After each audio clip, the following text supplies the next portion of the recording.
Hello folks, and welcome back to my channel. Today I'd like to talk about being a traveling piercer and guest spotting and guesting, and really just some basic information about it. For those of you who are unaware, I am coming off the end of my hiatus from piercing, so I'm getting back into piercing again. However, I am not working full-time in any studio local to my area. Instead, I'm spending my time traveling around to different studios all over the country, getting to meet and pierce a whole bunch of you, and also getting to hang out with all of my different friends in the industry. I am so excited for the rest of this year for working as a traveling piercer and getting to see more, meet more clients, explore the country, do lots of cool stuff. But I've definitely noticed quite a few folks in my inbox who have questions about traveling piercers, or guesting as we call it in the industry, what it is, how it works, all sorts of good stuff. So let's get into it. What is a guest spot or guesting? Well, a guest spot is when a piercer who is not local to the studio they're going to, or not a regular employee of the studio they're going to, comes to that studio and does piercings and work out of that studio. And guesting is useful for a whole bunch of different reasons. It can allow piercers to travel and see more clientele, especially if they're piercers who offer specialty services or services that aren't offered at that studio in that area. It's also a great way to provide coverage if a piercer who is a normal employee of that studio needs to take some time off. Think of it kind of like a substitute teacher. Your teacher gets sick or needs surgery or goes on vacation, and there is a substitute teacher who takes their place in school and teaches you while they're away. Well, guest spots and guest piercers are kind of like substitute piercers.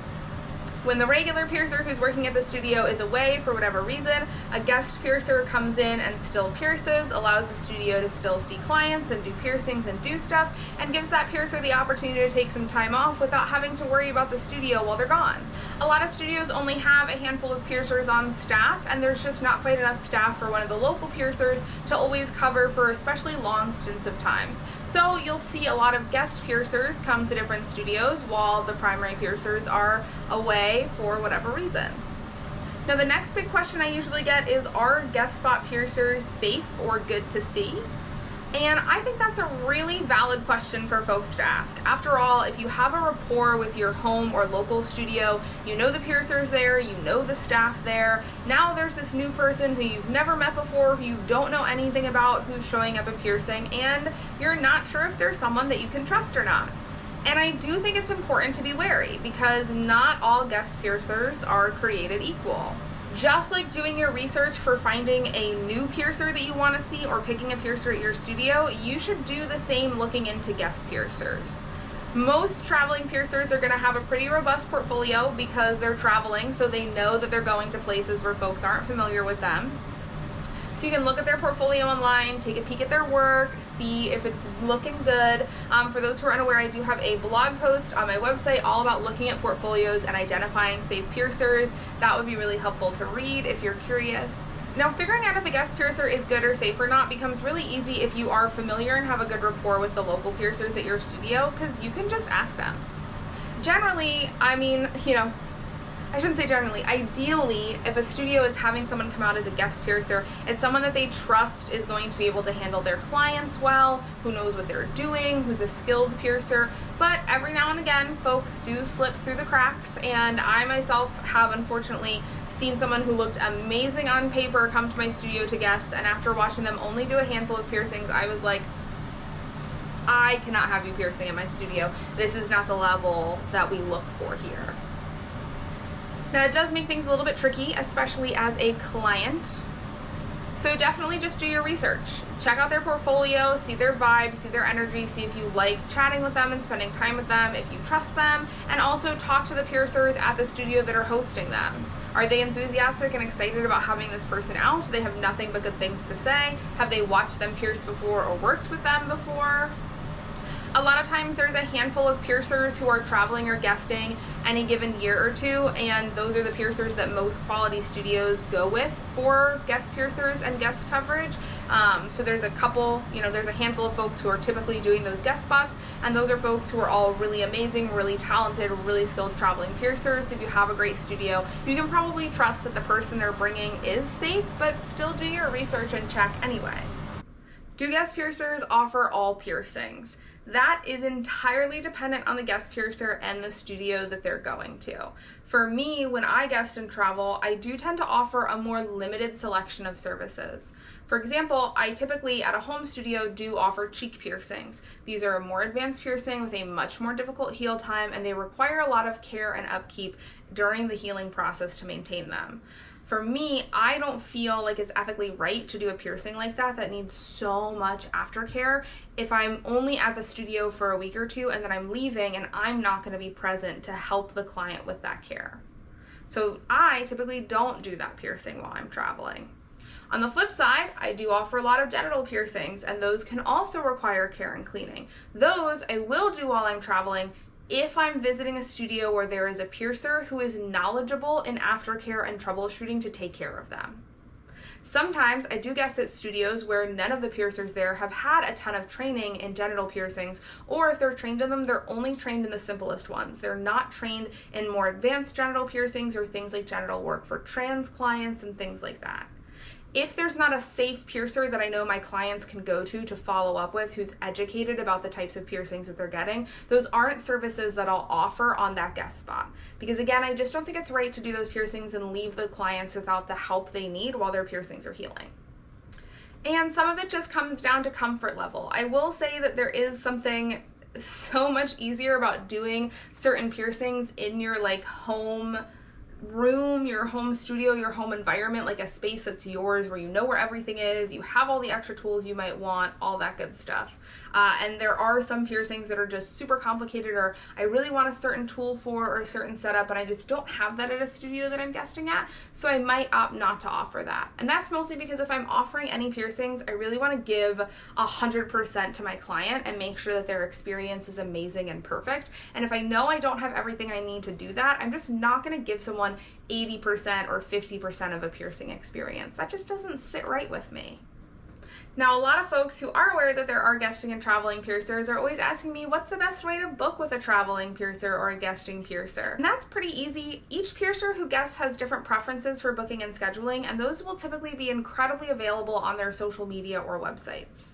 For me personally, I don't like to do too much booking and planning too far from a guest spot. I get really overwhelmed. So I announce my guest spots 1 or 2 at a time and do booking for those only after they've been announced. So that means, yes, I do know where I am traveling up until the fall, but I'm not announcing that information until it's closer to some of those dates because I don't want to get overwhelmed with requests for booking and questions and things like that. It's just more than I can handle and more than works for me with my mental health. So I will be announcing them as they get closer and then taking my bookings for those guest spots as I announce them.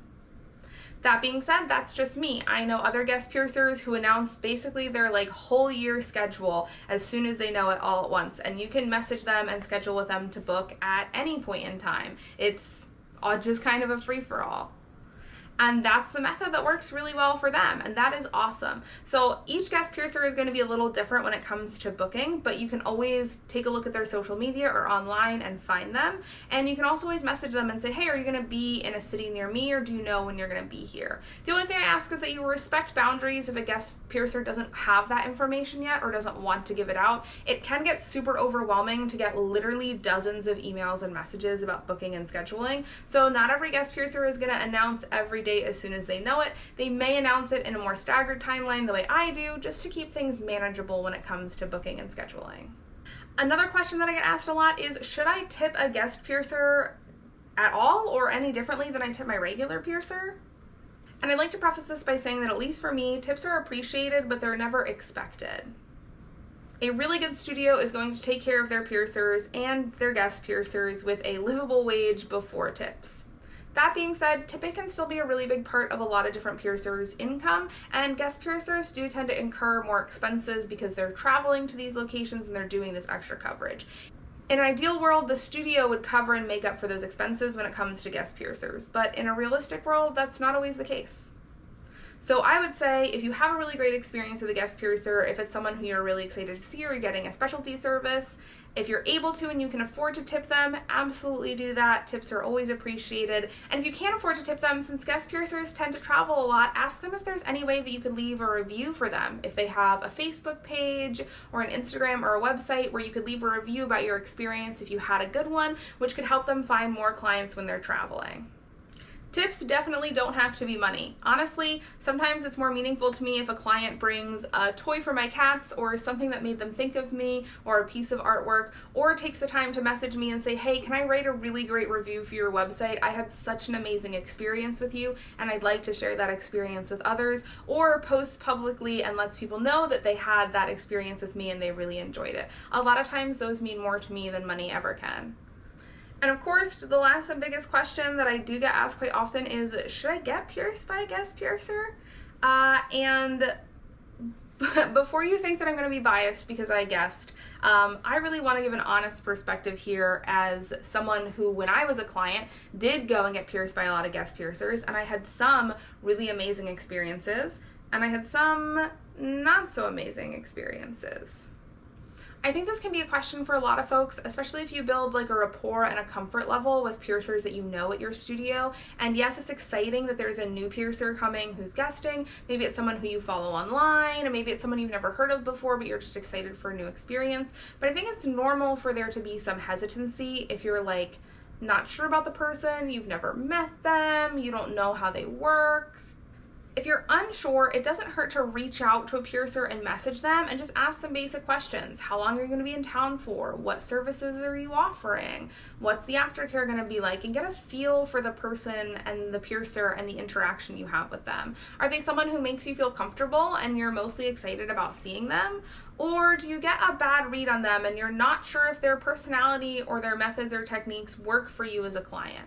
It's completely okay to say, you know what, I actually think I'd rather wait and see my regular piercer for this rather than see a guest piercer. On the flip side, if you're on the fence and you've done your research and a guest piercer seems really great, they've got a solid portfolio, the staff at your studio vouches for them, it can be a super awesome experience to get pierced by a lot of different piercers. Everyone does things very differently. Everyone has a different bedside manner, a different approach to piercing, and if you're just really enthusiastic about different piercings, or if you're hopeful towards potentially getting into the industry, it's a great experience just to see how different folks work. So if you've got good feelings and good vibes about the piercer, I say go for it. I've met some amazing piercers in my time as a client who are guesting, gotten some super cool piercings, had rad experiences, and been exposed to versions of piercings that I never would have been if I just stuck with the same 2 or 3 piercers that I was always used to seeing. I hope this explains a little bit more for clients what guest piercing is, why there are guest piercers or why you might see a guest at your studio, and some of your questions in regards to etiquette when it comes to visiting a guest piercer. If you'd like to see me do a blog post about this directed for clients about guest piercings that maybe goes more in depth about some of like my suggestions when it comes to etiquette and guest piercer interactions, definitely let me know in the comments down below. And to everyone who's following me who is in the industry and a piercer, an apprentice, tattoo artist, or someone hoping to get in the industry, obviously this video is very much focused on clients, but do you want to see me do a video that's more focused on like the piercer side of things, how I got into guesting and traveling, what I look for when I'm a studio manager to hire a good guest piercer, and a bunch of pointers surrounding guesting that's like more industry focused. Let me know in the comments down below if there's any interest in that. And for those at home wondering where you can catch me next, I will be picking up some shifts at Mean Street in Bensalem, Pennsylvania, right outside Philly, across the next 2 months, just kind of scattered here and there. Stay tuned on my Instagram or my TikTok for announcements when those dates are coming up. And the next big guest spot you can see me on is in Seattle at Laughing Buddha. I am so excited. I have never been to Seattle before, so I will take all of these suggestions about cool things to do and see in Seattle while I'm there, and I can't wait to meet a ton of you West Coast folks. As per usual, if you like my content, please hit like and subscribe, and I cannot wait to sit down and hang out with y'all soon. Bye!